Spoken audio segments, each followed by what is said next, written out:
আজ আমি বানাবো মুগ ডাল দিয়ে পুঁই শাকের দুর্দান্ত স্বাদের একটি রেসিপি। নমস্কার বন্ধুরা, আমি রীতা চলে আসলাম তোমাদের সাথে আবারও নতুন একটা রেসিপি নিয়ে। অনেকে কিন্তু পুঁই শাক পছন্দ করে না। আজকের রেসিপিটি শুধুমাত্র তাদের জন্য যারা পুঁই শাক মোটেও খেতে পছন্দ করে না। তারা অবশ্যই আমার এই রেসিপিটি দেখে একবার হলে বানিয়ে খেয়ে দেখবে। এর স্বাদ কখনোই ভুলতে পারবে না, গ্যারান্টি দিয়ে বলছি। এতটাই দুর্দান্ত হয় খেতে। আর এটি বন্ধুরা বানাতে কিন্তু খুবই সহজ। ঘরে থাকা অল্প কিছু মশলা দিয়ে তোমরা দুর্দান্ত স্বাদের এই মুগ ডালের আর পুঁই শাকের এই রেসিপিটি তৈরি করতে পারো। এখানে আমি নিয়েছি পুঁই শাক আর নিয়েছি মিষ্টি কুমড়ো। এখানে একটা কড়াই বসিয়ে দিয়েছি। কড়াইতে আমি দিয়ে দিয়েছি 1 কাপ মুগ ডাল। মুগ ডালটাকে আমি হালকা একটু ভেজে নেব। আমি এখানে বন্ধুরা অল্প পরিমাণে একটু মিষ্টি কুমড়ো দিয়েছি আর দিয়েছি পুঁই শাকের নরম কচি পাতাগুলো আর ডাঁটা নিয়েছি। আর এদিকে দেখো ডালটা কিন্তু আমার ভাজা হয়ে গেছে। মুগ ডালটা কিন্তু আমি একদম বেশি কড়া করেও ভাজছি না, হালকা ভেজে নিয়েছি। এখন আমি নামিয়ে নেব। মুগ ডালটা আমি নামিয়ে নিয়েছি। আর এরপর আমি ওই কড়াইতে পরিমাণ মতো তেল দিয়ে দিয়েছি। তেলটা গরম হয়ে যাওয়া পর্যন্ত একটু অপেক্ষা করতে হবে। তারপর এখানে আমি দিয়ে দিব হচ্ছে কেটে রাখা মিষ্টি কুমড়ো। মিষ্টি কুমড়োগুলো দিয়ে আমি অল্প একটু লবণ আর একটু হলুদের গুঁড়ো দিয়ে মিষ্টি কুমড়োটাকে আমি ভেজে নেব। আমি 2 মিনিটের মতো মিষ্টি কুমড়োটাকে খুব ভালো করে ভেজে নেব। একদম লো টু মিডিয়ামে রেখে বন্ধুরা আমি কিন্তু রান্নাটা করে নিয়েছি। আমার চ্যানেলে যারা আজকে নতুন বন্ধু আছো, প্লিজ চ্যানেলটি সাবস্ক্রাইব করবে। পাশে থাকা নোটিফিকেশনটি অবশ্যই অল করে দিবে, যেন আমি রোজ ভিডিও দিলে সবার আগে তোমাদের কাছে নোটিফিকেশান চলে যায়।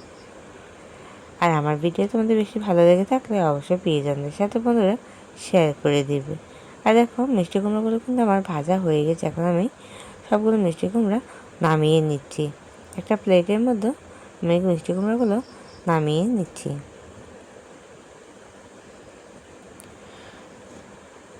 দেখতে পাচ্ছ কীরকম করে আমি ভেজে নিচ্ছি। আর ওই তেলের মধ্যে আমি দিয়ে দিচ্ছি একটা তেজপাতা, একটা শুকনো লঙ্কা, আর দিয়ে দিচ্ছি আধা চা চামচের তো কম গোটা জিরে দিয়ে হালকা আমি এটাকে 20 সেকেন্ডের মতো ভেজে নিয়ে এরপরে দিয়ে দিয়েছি একটা ছোটো সাইজের পেঁয়াজ কুচি।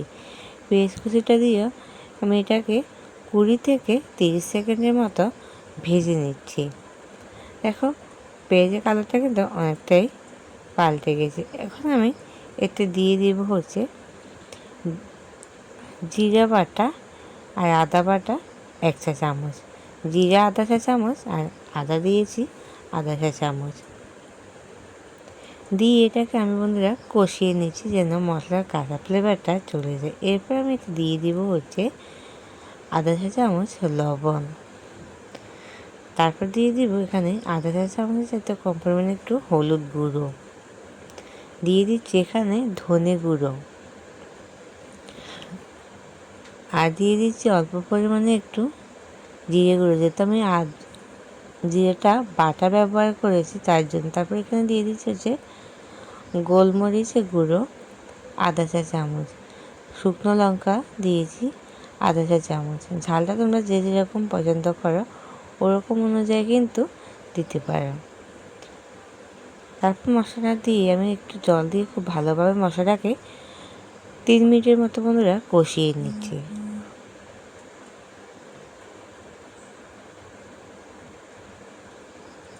কষিয়ে নেওয়ার পরে এখানে আমি দিয়ে দিব হচ্ছে ভেজে রাখা মুগ ডালগুলো।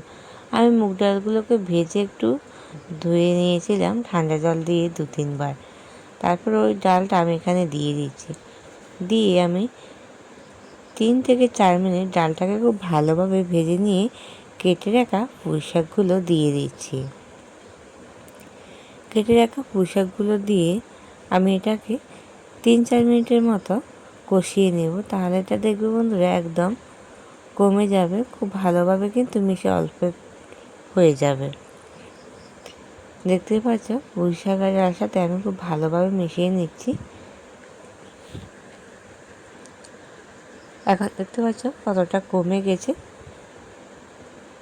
এটাকে আমি কিন্তু এর মধ্যে জল অ্যাড করিনি, পুঁই শাকটা দেওয়াতে অল্প একটু জল ছেড়ে দিয়েছে বন্ধুরা এর মধ্যে।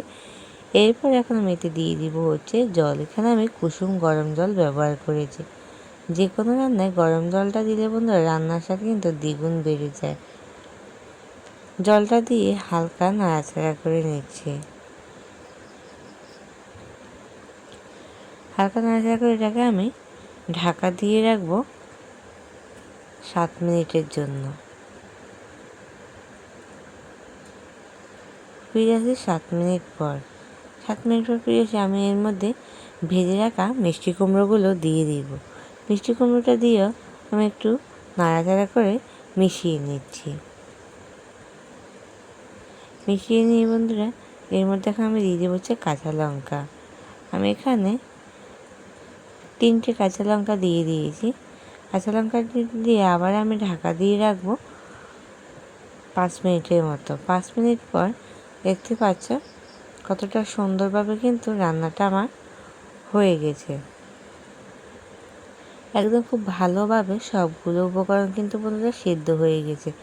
রান্নাটা কিন্তু আমার প্রায় কমপ্লিট হয়ে গেছে। একদম শেষে আমি এতে দিব হচ্ছে একটু ভাজা জিরে গুঁড়ো, খুবই অল্প পরিমাণে একটু ভাজা জিরে গুঁড়ো। ভাজা জিরে গুঁড়োটা দিলে এর ফ্লেভারটা কিন্তু বন্ধুরা দুর্দান্ত হয়। এখানে আমি কোনো ধরনের গরম মশলা অ্যাড করিনি। আমি এখানে জাস্ট অল্প পরিমাণে একটু ভাজা জিরে গুঁড়ো দিয়েছি একটা ফ্লেভার আসার জন্য। দিয়ে আমি এটাকে হালকা একটু নাড়াচাড়া করে 1 মিনিটের মতো ফুটিয়ে নিয়ে নামিয়ে নেব। আমি এখন গ্যাসটা অফ করে দিয়ে একটা বাটির মধ্যে নামিয়ে নিচ্ছি। এতটা সময় ধৈর্য ধরে আমার সাথে সম্পূর্ণ ভিডিওটা দেখার জন্য সকল বন্ধুকে অসংখ্য ধন্যবাদ। আমার ভিডিওতে যারা এখন লাইক দিতে ভুলে গেছে প্লিজ একটি লাইক দিবার। আমার ভিডিও শুরুতে সবাই একটা লাইক দিয়ে আমার ভিডিওটা দেখা শুরু করবে। আজকের রেসিপিটি তোমাদের কেমন লেগেছে তোমাদের সুন্দর একটি কমেন্টে বলে যাবে। আর কোথা থেকে আমার ভিডিওটি তোমরা দেখছো তাও বলে যাবে।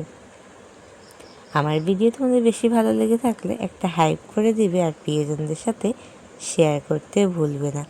অসংখ্য ধন্যবাদ সবাই।